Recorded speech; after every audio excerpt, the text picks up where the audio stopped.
A woman steps out of the bathroom after a shower, Hello, Mrs. Danvers. only to be ambushed by a thug rushing straight at her. She tries to escape, desperately looking for help. But within seconds, he catches her. He beats her mercilessly, completely ignoring her pregnancy. When her husband, Detective Mason, arrives home, he finds her lying motionless on the floor, drenched in blood.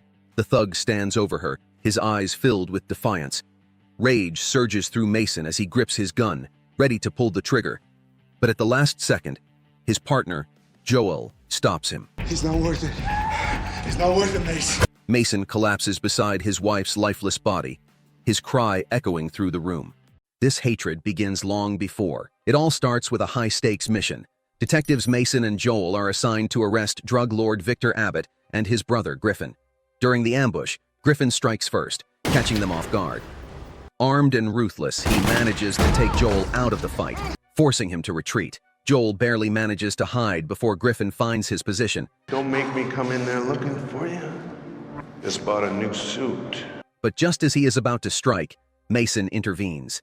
He shoots Griffin in the wrist and knee, incapacitating him. With Griffin subdued, Mason turns his focus to Victor, the mastermind behind it all. Come on, Danvers! Isn't this what you want? What follows is an intense gunfight that ends only when both men run out of ammunition. With no bullets left, they resort to brutal hand-to-hand combat. Victor fights with everything he has, managing to knock Mason down and prepare for the finishing blow. But before he can land it, Joel and the rest of the police arrive just in time, taking both Victor and Griffin into custody. During the arrest, Victor overhears Mason talking to his wife on the phone. I'm getting out a little bit early today. I'll see you soon. He locks eyes with Mason and, with a smirk, says something that sends a chill down Mason's spine. I'll be seeing you real soon. Later that night, Mason returns home, discussing the pregnancy with his wife, Jocelyn. He reassures her, promising to stand by her side and urging her to take care of herself. But the next day at the station, he receives shocking news. Every witness from the Abbott brothers' arrest has mysteriously disappeared. Charges were dropped. Both brothers walked this afternoon. A sinking feeling settles in Mason's gut. Something isn't right, and then the worst happens. With no witnesses and no solid evidence left, the police have no choice but to release Victor and Griffin. Damn it! Mason calls home. His voice trembles with worry, Victor's earlier threat echoing in his mind. But Mason's fear becomes reality. Instead of hearing his wife's voice, he hears Victor's. Hey, baby. Victor has broken into their home. He has her. Without wasting a second, he rushes out, calling Joel for backup along the way. But by the time he arrives, it is too late. Victor has already killed her. Mason stands there, staring at Victor, his hands trembling with fury. He raises his gun, finger on the trigger, ready to end it all. But Joel intervenes, desperately holding him back. Finally, Mason relents. The police arrest Victor, but Mason's world has already crumbled. Jocelyn is gone, and with her, any meaning Mason's life once had. Joel tries to comfort him, promising to be there for him. Anything you need, Mace. Anything, you say the word, all right? He even suggests that Mason leave town, start over somewhere new. But he refuses. Mason's mind is already made up. Only one thing drives him now: revenge. That night, alone in the darkness, he prepares his weapons. He is going to hunt down Griffin. Mason quickly discovers Griffin's hideout and immediately informs Joel. Whatever I need. Right? But he doesn't wait for backup. He moves in, taking down every one of Griffin's men with lethal precision. Wounded and desperate, Griffin still has the nerve to taunt Mason. You know why I'm here? Because you don't have a wife to go home to. No! But his words don't save him. Mason puts an end to him. By the time Joel and the police arrive, Mason is already waiting. He doesn't resist. He is arrested for premeditated murder. But this isn't a mistake. It is his plan all along. He wants to be sent to Stonewall prison, because that's where Victor is, and Mason is coming for him. This time, Victor won't be walking out of prison as easily as he got in. The moment he arrives, he's taken straight to the warden's office. The warden doesn't waste time. He reminds Mason that whatever reputation he had outside means nothing here. In Stonewall, he's just another inmate. Worse, being a former cop makes him the enemy of every prisoner inside. Lauded by cops. hated by criminals. The warden subtly hints that Mason's transfer to Stonewall isn't a coincidence. It is orchestrated. He extends an offer, trying to recruit Mason to his side. But I just wanted you to know that you can count on me as an ally. As a supposed gesture of goodwill, he assigns Mason an easy job in the laundry room. But Mason remains silent, showing neither interest nor concern. Meanwhile, Victor quickly hears about Mason's arrival. In the cafeteria, he confronts him, towering over him intimidatingly. How's that first meal treating you? When informed about his brother's demise, Victor barely flinches. I still came out on top. I did get 2 for the price of 1. Instead, he taunts Mason, warning him that his police badge means nothing inside these walls. The only thing that badge will get you in here is a slit throat. The next day, while Mason works in the laundry room, a group of inmates ambushes him. Despite his impressive combat skills, he's outnumbered and beaten to the ground. Just as they're about to finish him off, a guard intervenes, saving Mason at the last moment. He wakes up in the prison hospital, bruised and battered. His friend Joel sits beside him, looking at his injuries with concern. Mason, this isn't gonna bring her back. Days later, while out for fresh air, Mason spots a familiar face, Ben Wilson, a former military comrade who now works as a guard at Stonewall. During their conversation, Ben reveals a disturbing truth. Victor, despite only being in prison for a year, has built a powerful network. He controls the prison's smuggling operations and maintains strong connections with the outside world. Inside, Drexel manages transactions while Booker assigns tasks to outside subordinates.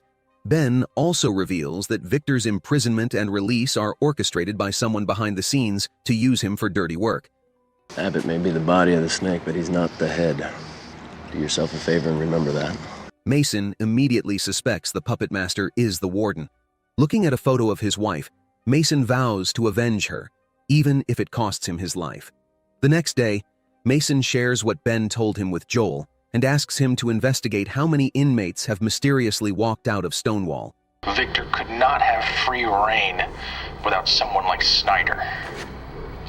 But what Mason doesn't realize is that their conversation is being monitored by guards, and the warden soon learns of Joel's investigation. Why must everyone disappoint me?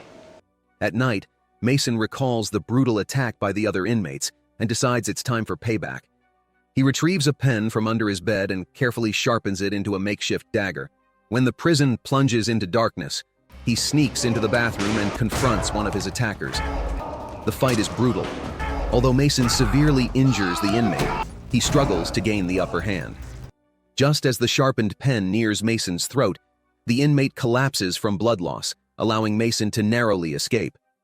Wasting no time, he sets his sights on another inmate who's cleaning nearby. Mason launches a sudden attack, relying only on his own strength. Though the man struggles, Mason overpowers him, snapping his neck with a mop handle. When Victor hears that his men are being taken out, one by one, he realizes he can't sit back any longer. Determined to put an end to Mason's rampage, he orders Drexel to send his best enforcers for an ambush. Make sure this one is a little more direct. But Mason, fueled by rage, is unstoppable.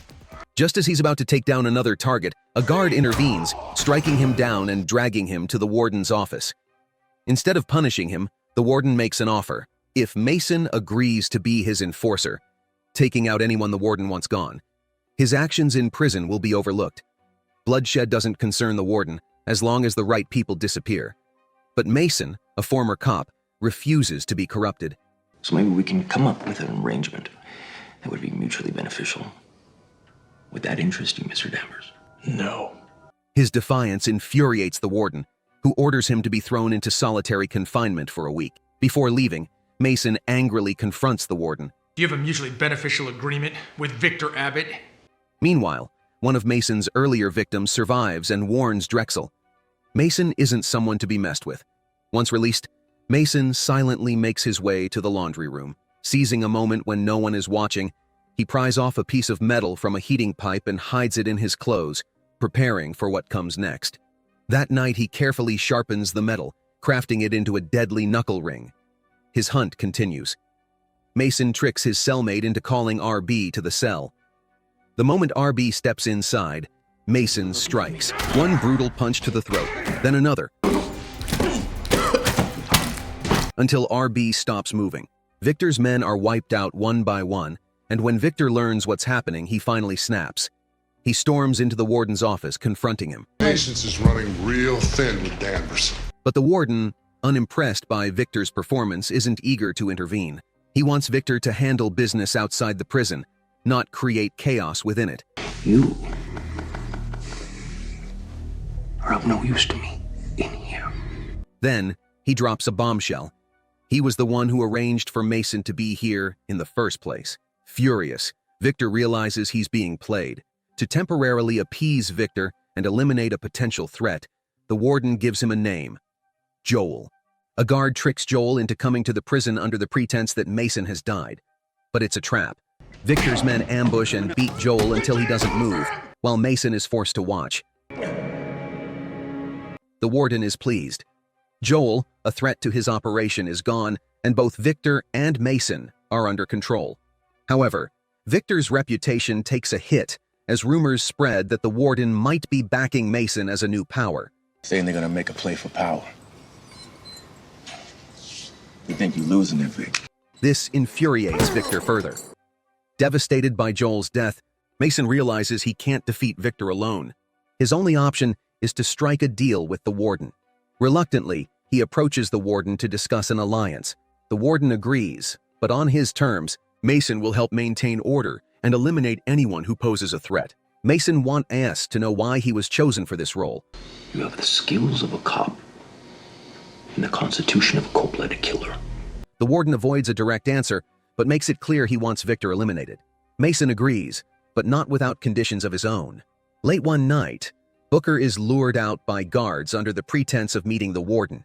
Mason ambushes him, injecting him with a sedative. As Booker's vision blurs, Mason slits his wrist, leaving him to bleed out.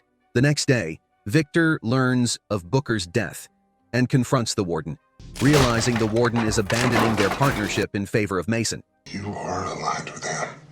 But before things escalate, the warden's men arrive, forcing Victor to back down at gunpoint. While Mason heads to the cafeteria, Victor's rage finally reaches its breaking point.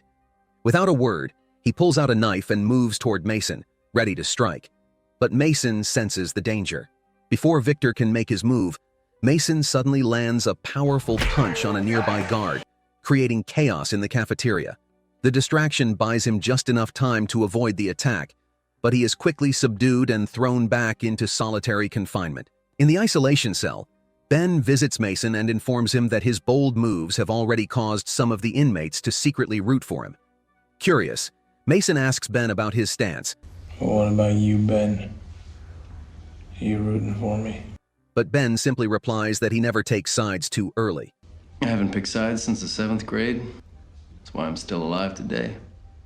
Aware of what's coming, Ben discreetly hands Mason a blade for protection before leaving.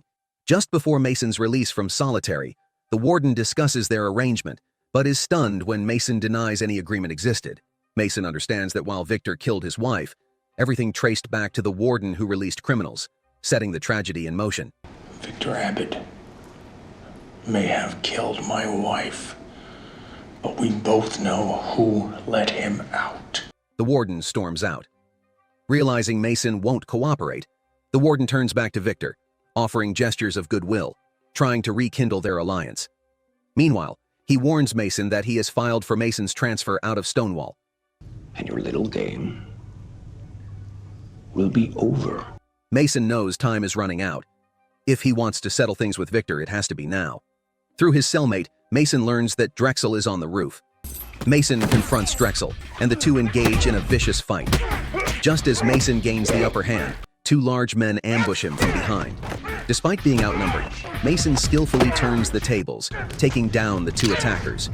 Using a rope, he overpowers Drexel and throws him off the roof, ending him instantly. In the chaos, the warden's subordinate Will also falls to his end. Will's death triggers a full-scale riot.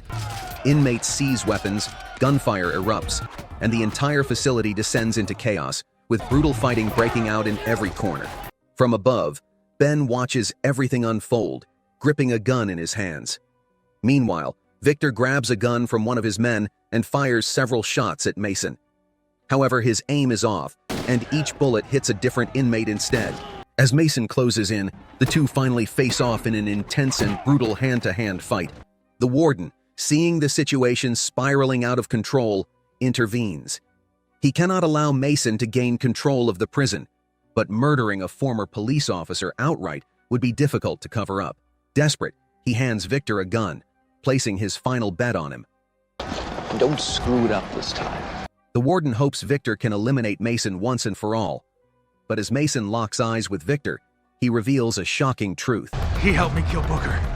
Victor's fury explodes. Without hesitation, he turns and delivers a devastating kick, shattering the warden's leg, then turns back to continue his brawl with Mason. Victor's raw power overwhelms Mason, who grows weaker with each passing moment. Just when all seems lost, Victor can't resist taunting his opponent. Classic villain mistake. Say hi to your wife and kid for me. Seizing the opportunity, Mason pulls out his hidden weapon and strikes with deadly precision, ending Victor's life on the spot. The warden, seeing his last hope collapse, scrambles for a gun and aims it at Mason. But before he can pull the trigger, Ben steps in, his gun locked onto the warden. At that exact moment, special forces storm the prison, taking control of the situation. Hey, Warden. See you soon. Ben made his choice, and it was the right one.